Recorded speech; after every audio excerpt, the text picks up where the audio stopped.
வெளியில உன்னை பத்தி விசாரிச்சேன். உன்னை பிடிக்கும் சொல்லிட்டு ஒரு பெரிய போட்டோ சுத்திட்டு இருக்காங்க.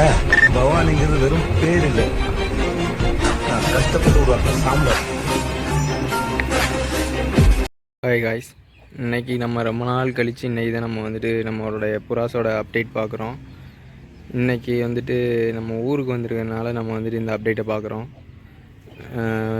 நம்மளோட இடம் பாருங்கள் எவ்வளோ இதுவாக இருக்குன்ட்டு.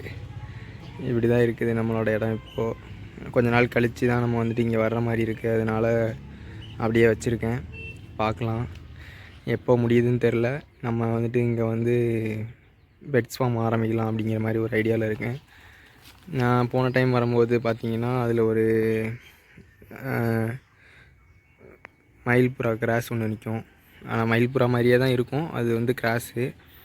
அது வந்துட்டு நான் வாங்கியிருந்தேன், இந்த சாக்லேட் கலர் வாங்கி விட்டு நிற்கிது.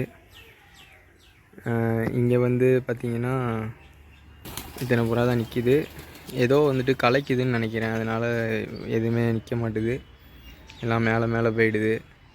பாருங்கள், அது கூட தலையை ஷேக் பண்ணிட்டே நிற்கிது. எதுவுமே கூண்டுக்குள்ளே இல்லை, எல்லாமே வெளியிலே தான் நிற்கிது. வெளியில் வந்து பார்த்திங்கன்னா இந்த மரத்து மேலே தான் நிற்கிது. எல்லாமே பார்த்திங்கன்னா இப்போ இங்கே தான் நிற்கும், இந்த நிற்கிது இல்லை, அது மாதிரி நிற்கிது. என்ன பண்ணுறேன்னு ஒன்றுமே புரியலை. எதுவுமே முட்டை எதுவுமே வைக்கல, எதுவுமே ரொம்ப நாள் ஆச்சு. ரொம்ப நாள்னால் வருஷக்கணக்கிலே ஆகிடுச்சு. நான் ஊருக்கு போயிட்டு வருஷக்கணக்கில் ஆனதுனால அது மாதிரி அப்படியே கிடக்குது. இதில் வந்துட்டு 2 கர்ணப்புறா, 2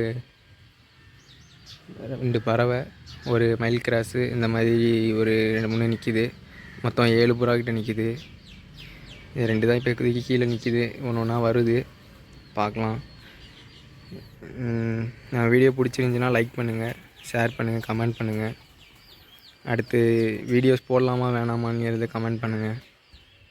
அவ்வளோதான் ஃப்ரெண்ட்ஸ் இந்த வீடியோ.